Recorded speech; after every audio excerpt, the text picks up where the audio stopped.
नमस्कार सर। नमस्कार। सत साहिब। क्या शुभ नाम है जी आप जी का? नरेश चौधरी। नरेश जी कहाँ से आए हैं आप? बाड़मेर ज़िला है, राज्य राजस्थान है, तहसील पसपरा, गांव सामरा। सर क्या काम करते हैं आप? हम बचपन से 7वीं से पढ़ने के बाद में खाली 8वीं पास करके लकड़ी का काम करते थे बम्बई में। उधर से बहुत परेशानी और हर 15 दिन में बुखार आ जाता, कभी मलेरिया कभी कुछ। तो घर पे आते तो पोपा जी के पास जाते तो वो बोलते इस देवी का नाल घुमा के रख दो, यहाँ एक बकरा चढ़ाने का है, वैसा करो। सब कुछ किया, फिर भी 1 महीना बाद में वही हालत वापस शुरू हो जाता। इसके लिए कभी हनुमान जी के मंदिर जाते तो हनुमान जी के पुजारी बोलते जो अपने गांव में नुआ जूना मंदिर हो उसके ऊपर सिंदूर लगाओ, तेल लगाओ और अपना जी में शांति मिलेगी। ऐसे करके मैंने 3 साल निकाला। फिर नई बम्बई गया तो उधर फर्नीचर काम करते, उधर एक हनुमान चालीसा पढ़ रहे थे। वो हनुमान चालीसा मैंने 12 महीना पढ़ा। 12 महीना पढ़ा, मुख ज़बान याद हो गया, फिर भी कुछ फ़ायदा नहीं हुआ। फिर एक दिन शंकर भगवान के मंदिर में चले गए तो उन्होंने बोला हर सोमवार को शंकर भगवान का उपवास रखो और आपको हमेशा सुख मिलेगा। फिर शंकर भगवान और मंगलवार का उपवास रखना शुरू कर दिया 12 महीना। फिर उसमें भी कुछ फ़ायदा नहीं हुआ, हर वक्त में हर समय घाटा जाता। फिर जादू जंत्र वाले पास में बींटी लेने का, मंत्राने का सब कुछ काम किया, फिर भी कुछ फ़ायदा नहीं हुआ। और शिरडी साईनाथ के उधर भी कई बार यात्रा में जाते, फिर भी वैसे आते तो वही कठिनाई कभी भी आ जाती, वो भी वैसी हर हमेशा परेशानी साथ में रहती थी। जीव को 1 मिनट भी शांति नहीं।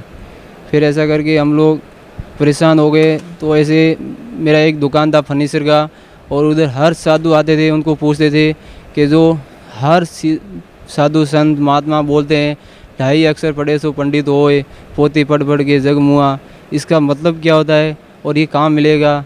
तो हर एक साधु जी ने बोला कि काशी मथुरा में बहुत बड़ा शंकर भगवान का मंदिर है और वहाँ आप जाओगे तो सब 100, 200, 250 कुंटल ऊपर सोना है और उधर हमेशा भी भंवरे रहते हैं और शंकर भगवान का बहुत अच्छा पुजारी है। उधर आप जाओगे तो आपको सब सामान मिलेगा। तो हम लोग उधर से एक प्रार्थना की और माले की यात्रा शुरू किया। तो उस टाइम गाड़ी एक्सीडेंट हो गया और हम उधर से कैंसिल कर दिया। फिर वापस बैठे रहते दुकान में विचार करते। ऐसे करते हमारे एक पड़ोस में कोई बीमार हो गया, उसको देवी देवता मंदिर हर जगह घूम घूम के हॉस्पिटल अस्पताल सब जगह परेशान हो गए। तो ऐसे ही करते एक रास्ते में मिल गया, उन्होंने बोला ऐसे ऐसे एक हरियाणा डिस्ट्रिक्ट में है और महात्मा जी उधर जाते आप रेडी हो जाओगे। तो हम लोग उधर से ही निकल गए। और जैसे हमारे भाई बड़ा था उसने झगड़ा किया कि आप नहीं जाने का है और हर देवी देवताओं की पूजा नहीं करने के, अपने कुल का देव है उनको छोड़ने का नहीं, छोड़ेगा तो और कुछ लफड़ा कभी भी हो सकता है, अपने को मार भी देते हैं। तो मैंने जोरा मर्जी लड़ाई करके और उधर से निकल गए। तो शाम को घर पे रहे तो मेरे पास हनुमान जी का मंदिर था पंचमुखी का, वो गले में लगाया हुआ था फूल। तो ऑटोमेटिक हाथ धोते उस टाइम निकल के नीचे गिर गया।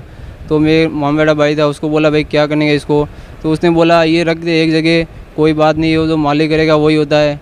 इधर आया, मैंने 7/15/2011 में उपदेश ले लिया और फिर वापस गए। तो 4 महीना बहुत अच्छा खासा धंधा चलता और सब दुखदाई पीड़ा सब मेरा दूर हो गया और सब धंधे में विंदेश हो गया। और जितने भी हर परेशानी थी, जितनी परेशानी मेरे सतनाम मिलने से पहले सब जितने कष्ट थे उतने दूर हो गए। जो मन से धंधे थे वो मेरा धंधा जो सोचता था उससे पहले मेरा चालू हो जाता, कभी भी हर परेशानी दूर होती। और एक बार मेरे एक आदमी को मैंने पैसा दिया था 30-35 हज़ार, तो वो बुढ़ा मर गया और वो पैसा उस चौपड़ी में लिखा हुआ था। उसके पहले उपदेश लेने से पहले उसके पास कई बार गया, लेकिन कुछ वो बोलता था इसमें नहीं है इसमें नहीं है, ऐसे ढूंढ रहे थे। उपदेश लेने के बाद में मैं उधर गया, उसको बोला ऐसा एक चौपड़ी है दूसरा निकाल और उसमें होएगा।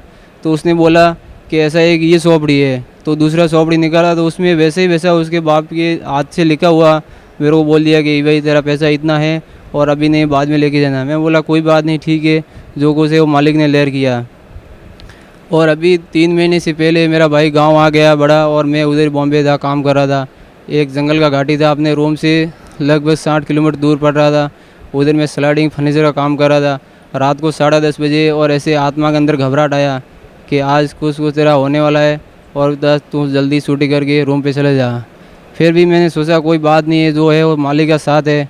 रूम बंद किया, घर वाले को बोला भाई गांव में जाने की कुछ परेशानी नहीं है रात को? उन्होंने बोला कोई परेशानी नहीं है लेकिन कभी कभी हो सकता है। तो मैंने जैसे मोटरसाइकिल स्टार्ट किया और गाड़ी पे बैठा और मंत्र जाप शुरू कर दिए। और ये कि टर्न आया और टर्न पे 100 की स्पीड से गाड़ी जा रही थी 60-70 के लगभग।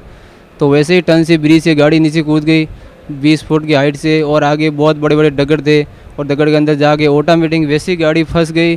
और वैसे ही मैं गाड़ी के ऊपर खड़ा और गाड़ी वैसे ही बंद हो गया, और मेरा किधर भी खून नक भी नहीं लगा। और मैं सोच रहा था कि मेरे को इधर किसने उतारा है और किसने बचाया है। और रात को 10:30 बज गया है और बचाने वाला वही मालिक है, पल पल के साथ है। लेकिन जिसको विश्वास नहीं है और विश्वास है, अज्ञान है और ज्ञान नहीं है, वो हर हमेशा सोचता है कि कोई कुछ नहीं कर सकते हैं, जो करते हैं वो अपन कर सकते हैं। अपन कुछ भी नहीं कर सकते हैं, अपन खाली आलतू फालतू ये अपने को ये भगवान ने जीव दिया वो भी सही संभाल के नहीं बोल सकते हैं।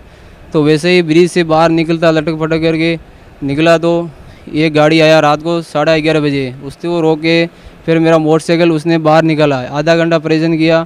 उसने बोला कि ये ब्रिज से ऐसे 3 बार एक्सीडेंट हो गए हैं और तुम ऐसा कैसा बच गया है, और तीनों मर गए और दिन को 12 बजे या 1 बजे उनकी लाश मिलती थी, और तुम किधर किधर टूटा हुआ है क्या, बता मेरे को। मैं बोला मैं किधर भी नहीं टूटा हूँ, मेरा खाली मोटरसाइकिल का भी कुछ नहीं हुआ है, मैं गिर गया हूँ, मेरे को कैसा करके निकालो।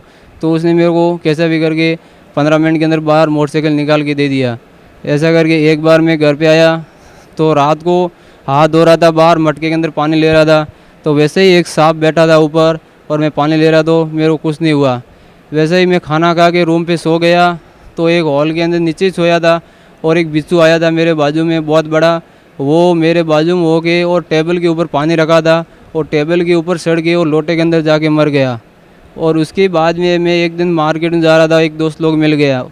उस दिन मेरे बाजू में पर्स नहीं था। एक ने बोला मेरे को चाय पीने का, वो बोलता है मेरे पास पैसा है मैं खर्च नहीं करेगा। मैं बोला कोई बात नहीं है, मेरे को तुम 50 दे दे, मैं कल वापस तुमको 50 दे देगा। उसने बोला ठीक है। तो 20 रुपये का ऐसा 2 फुल कटिंग चाय लिया और वैसे ही उसको तुरंत वापस दे रहा था और नीचे उनके 20 रुपये और फर्श पे किसी का क्या मालूम कैसे मालिक ने मेरे को दे दिया और उसको मैंने वापस उसका कर्जा माफ हो गया।